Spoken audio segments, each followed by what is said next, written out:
don't like kraut, or you're wondering why you would even want to ferment squash since it already stores so well without fermentation, my friend, the answer is because your meals need this ridiculously flavorful, crunchy, not sour, and very zesty Chipotle squash kraut. If you're new to fermenting, it'll win over your taste buds. And if you're already a seasoned fermenter, don't just overwinter your squash. Preserve it for a full 12 months. Better yet, this recipe is just one part of a collaboration brought to you from my good friend Anna from Fermented Homestead. Anna is my fermentation guru, and she should be yours too. And she has tons of videos that help me expand my food preservation from canning to fermentation. This month, she's corralled 18 channels with faces you probably already know and others you'll love to meet, sharing the full range of fermentation recipes. This collab is covering everything from beverages, sauces, spreads, fruits, vegetables, and honey ferments. So check out the link below, which includes a playlist for Fermentation February and a link to each collaborator's channel. This fermented squash recipe is a darn near close substitute to pico de gallo or salsa when you're craving that garden fresh tomato taste during the winter. And adding squash to anything becomes a cinch when you don't have to wait for it to bake. And the work of peeling, dicing, and slicing is already done. Let me show you some ways that you'll be spooning your Chipotle squash kraut into meals at breakfast, lunch, and dinner. Here's a breakfast idea you'll love. Start your day with a probiotic boost by making a breakfast chilaquile, an easy one-pan prep and serve dish that simmers fried corn tortillas in ancho chili sauce or beans, eggs, and cheese.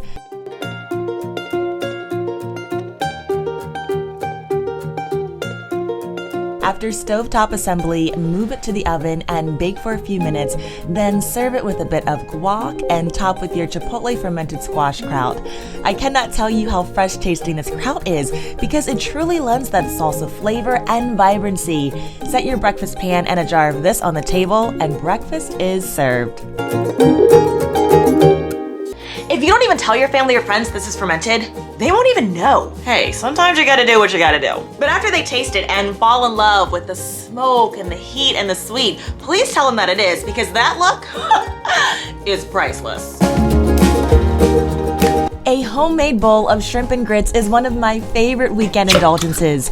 Grits that have simmered in heavy cream and my homemade chicken stock are the best. Here's a fajita-style version that I crave during the cooler months that uses cheesy grits, peppers, green onion, and cilantro. The Chipotle kraut adds the right amount of spice, crunch, and complementary flavors that I add at least 3 or 4 spoonfuls to this dish. Y'all, this is so good we often make it for dinner.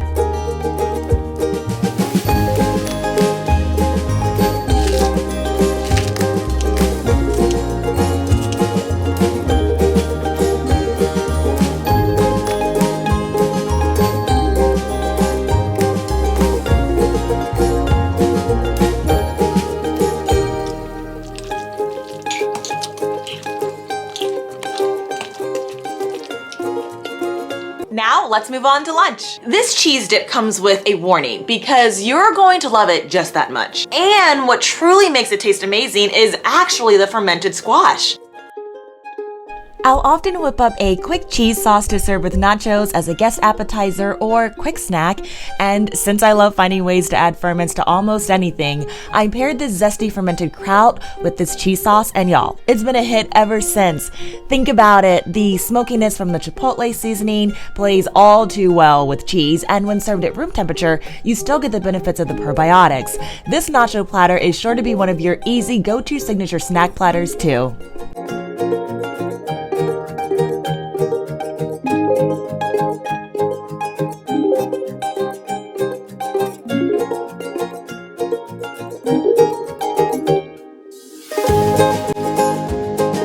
Fish tacos are also one of our favorites, and as I mentioned earlier, you will find the comparative taste and texture between this fermented squash recipe to have the chunky body of a salsa with the fresh taste but less watery consistency of a pico de gallo. This recipe will get you through the winter months when you crave that fresh tomato taste.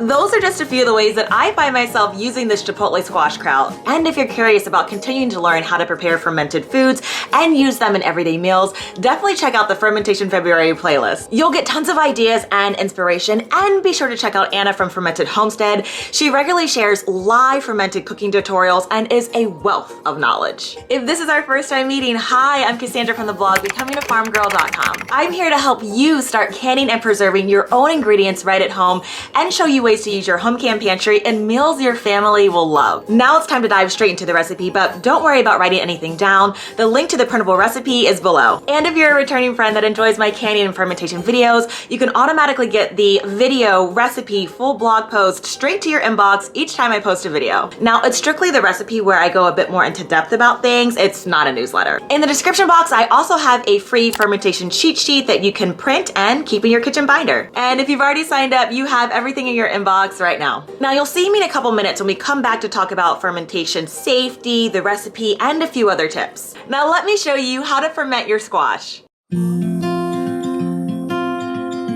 For this recipe, you can use nearly any kind of winter squash, and I'll be using a combination of acorn and butternut squash. You'll want to start by removing the coarse outer leaves from your cabbage. Rinse the cabbage and 2 to 3 unblemished leaves in cold water, then use a sharp knife to cut the core from the cabbage and thinly slice the rest.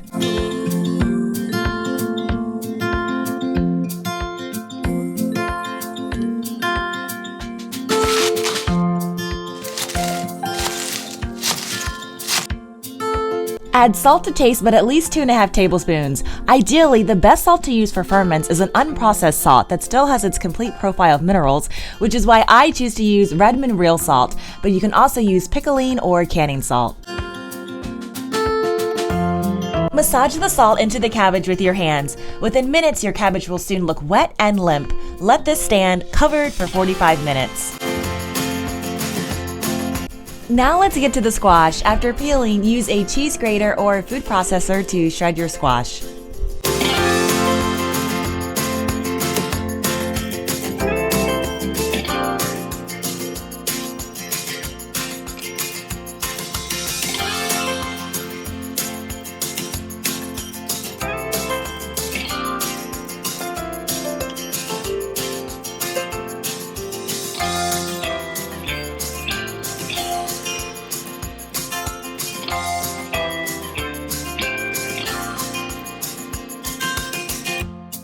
After you roughly have equal amounts of squash and cabbage, combine everything and knead it together. Add your chipotle powder and take a few taste tests because now is the time to adjust your seasoning and salt. Oh, and don't be afraid of a little heat. The spiciness will mellow out quite a bit during the ferment.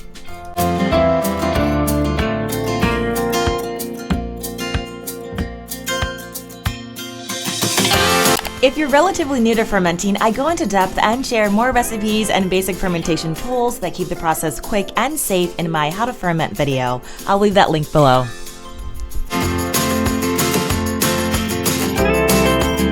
Transfer the vegetable mix to your mason jars. As you fill, be sure to press things down using your hands or a tamper. You want to leave some of the brine on top of the vegetables as you press. When you fill your jars, leave 4 inches of head space and top the veggies with one of the reserved cabbage leaves and cover with a glass weight.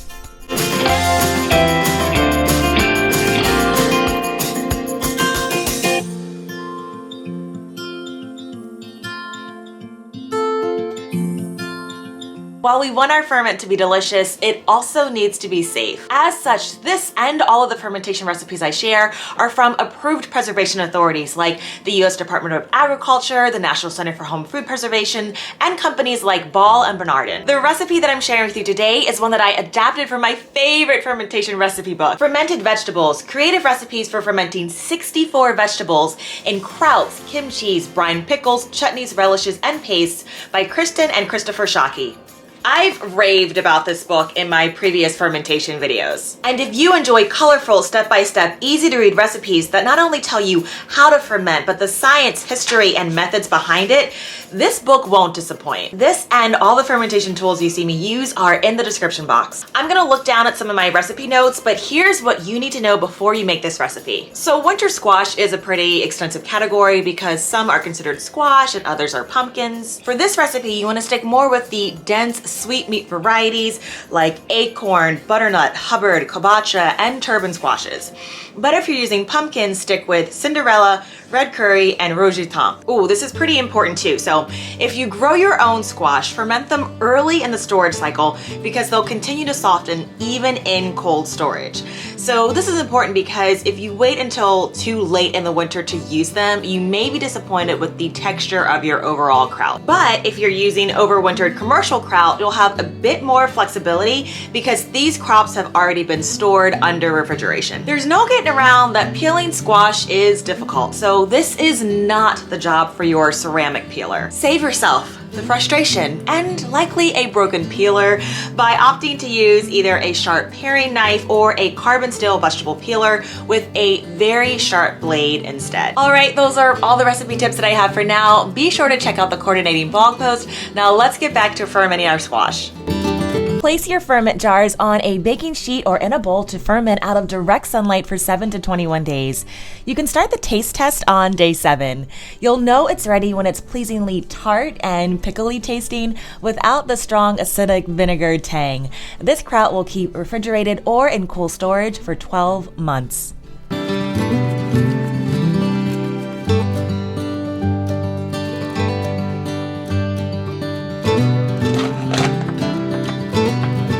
Don't forget to click the link to get your free fermentation cheat sheet. Or if you haven't already, click the link to get printable preservation recipes and videos straight to your inbox. I'll see you in my kitchen or garden soon. Take care, friends.